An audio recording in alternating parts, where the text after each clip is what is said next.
What is going on, guys? It's Suspect here, bringing you guys a brand new YouTube video. Today's video is kind of, I wouldn't say it's an update video, kind of, but it's mainly to let you guys in on the loop of what's been going on lately. So first of all, I want to start off with this announcement saying that I'm going to start uploading every other day now. I was trying to go for an upload every single day, but I don't want to tire you guys out. If anything, I want to get you guys to the point where you want me to upload every single day. So I'm going to try and upload every other day, you know, whether it be a Call of Duty CutCom video or an unboxing video or something, you know, I upload every other day. But as terms of like announcements like this, I know that it's been like a day already since I'm still on the pattern of every other day with this video. But with videos like these, I'll just pretty much upload them whenever. But yeah, I just want to start off with that announcement. And secondly,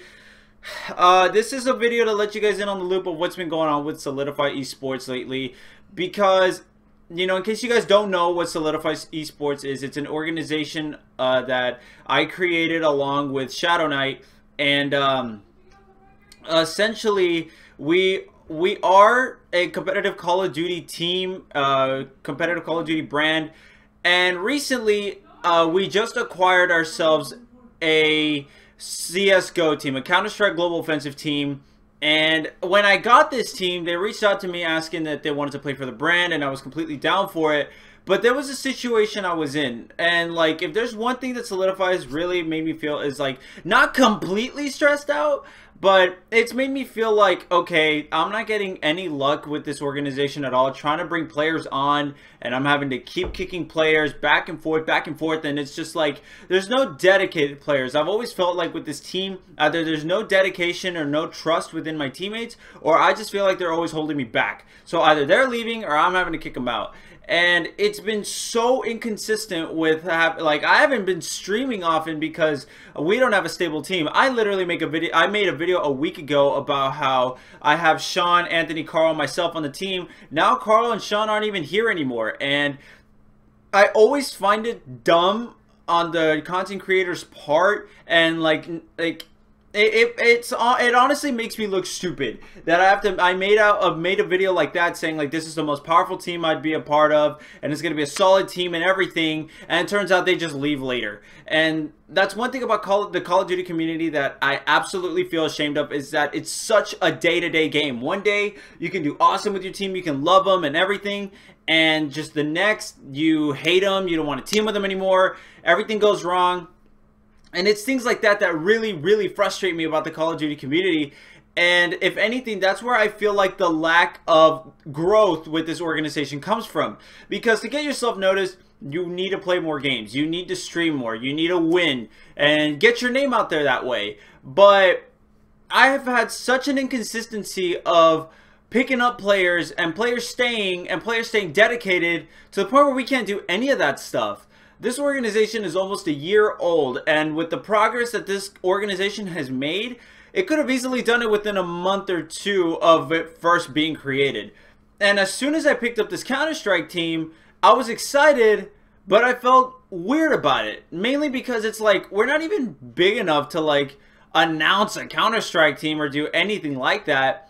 And like, our Twitter is just like, you know, not even big, and just like, it's really stressful, mainly because like it really feels like I'm running it by myself. And you guys might be thinking, well, Sess, why don't you straighten out your priorities or something? Well, I have my priorities set out, aside from Solidify, aside from gaming and all that stuff.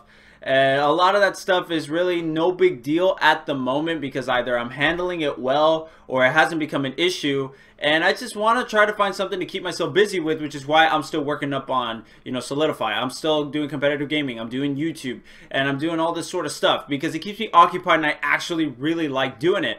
But it's just like the fact that the lack of dedicated players has been an issue coming up so often. And the fact that, you know, we don't have a stable team, I really feel like that's like the big kicker for when it comes to no growth on the team. And it's really aggravating, to the point where I thought, you know what, I'm going to let Solidify go and I'm going to go join this other team. And so I decided to do that without telling anybody, and I didn't officially let the team go. I went to another organization, decided to team with them, and, you know, it went well. We won our games and everything, and it was cool, you know, no big deal. It was until the next day I found out that I was dropped and then picked up again without me knowing, which is dumb. And then later to find out that one of the players or two of the players that I played with on that team said they didn't like my play style, that I made questionable plays, and they didn't feel comfortable playing with me. Now, if you feel uncomfortable playing with somebody, that's one thing.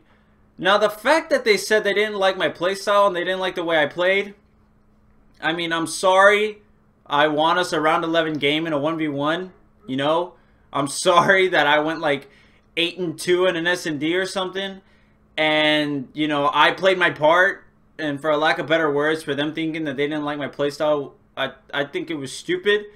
But, you know, that's them. I'm not mentioning any names. I'm not saying anything. But I personally felt like that was a dumb reason. If you didn't want to team with me, at least make it a more believable reason, because I didn't feel like I played bad at all. And I personally feel like from coming from Advanced Warfare to Black Ops 3, I've become such a much better player. And just like, you know, I feel like I have so much, I'm a much more diverse player in Black Ops 3.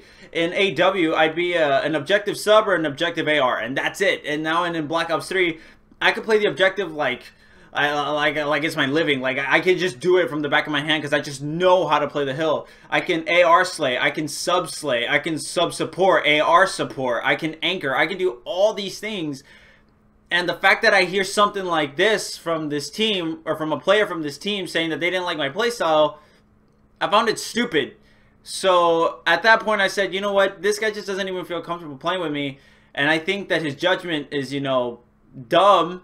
Excuse me, you know, not to say like, and let me clarify, I'm not butthurt for the fact that if he thinks I suck, or I'm not butthurt for the fact that I'm dropped, or anything like that.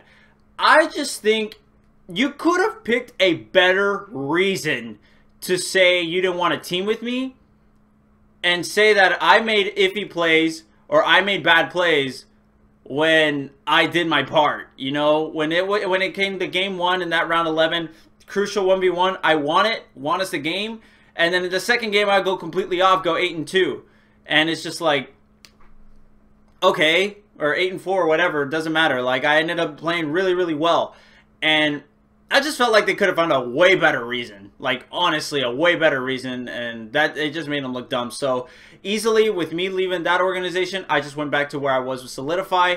And now you're thinking, where do we stand now? Yes, we are recruiting players, but we are prioritizing on 18+ players only. There's a league we're looking into joining. It's I believe it's Jay Wool, Anthony, and myself that are still teaming. I don't know if roster changes will be made there or what's going to happen. But, you know, there might be some changes being made as to maybe adding someone, dropping someone, and adding 2 more people. I don't know yet. I have to check up with this and see how that goes if we want to join this league. Our deadline is March 15th. So literally like 11 days from when you're watching this video.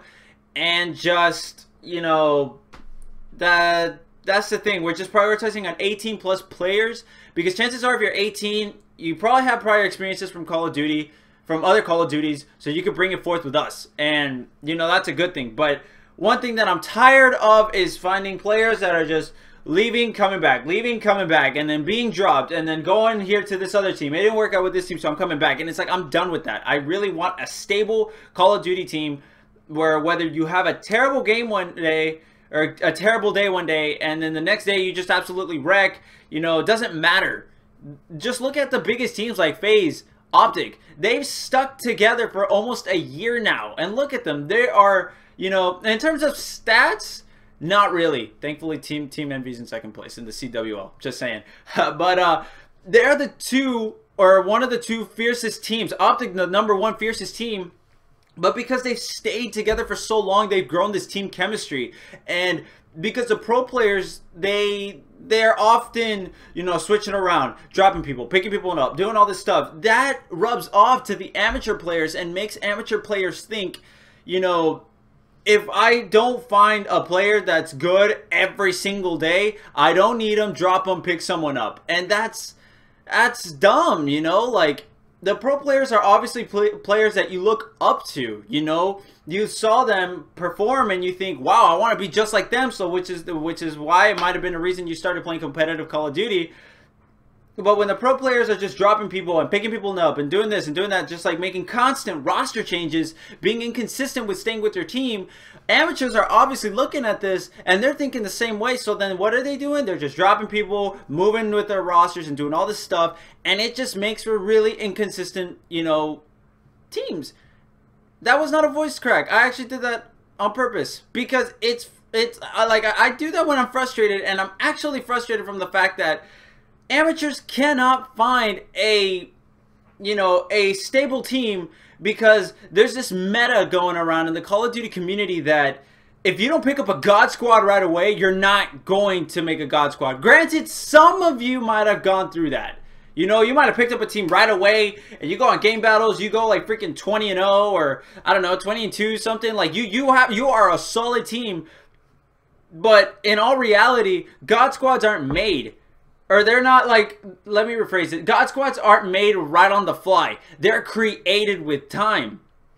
Like Optic, when they first got together in Advanced Warfare, Nadeshot was on there. They didn't win the first LAN. They got beat by FaZe. And then in COD Champs, you know, and then they were winning tournaments. And then in COD Champs, they lost again. And then they changed it up. And then I don't think they won the next LAN after Nadeshot left or something. Don't quote me on it. But point is, they weren't the most stable. It's until now. You're looking at Optic. They are just absolutely wrecking everything right now because they have so much time put together.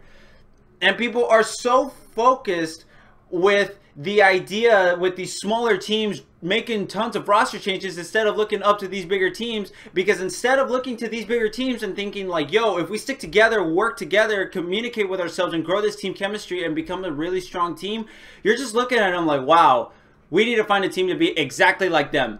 And because now there's this meta that just like, you look at Optic and you think they're unbeatable unless we create a team on the fly, and that's just not the way it is, you know.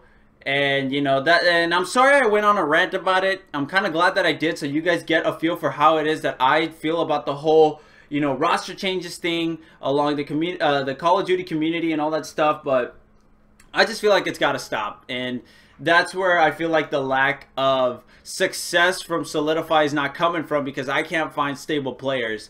And you know, I've never had a problem with someone teaming with me until this situation happened, but you know, I definitely don't think it's myself. But yeah, that's pretty much it. So yeah, just to let you guys in on the loop of what's been going on and all that good stuff. I don't know how long this video is. I'm sorry. It's been going on for a while. Another announcement is that I have, you know, we're approaching 100 subscribers really, really soon, which is something I'm absolutely pumped for.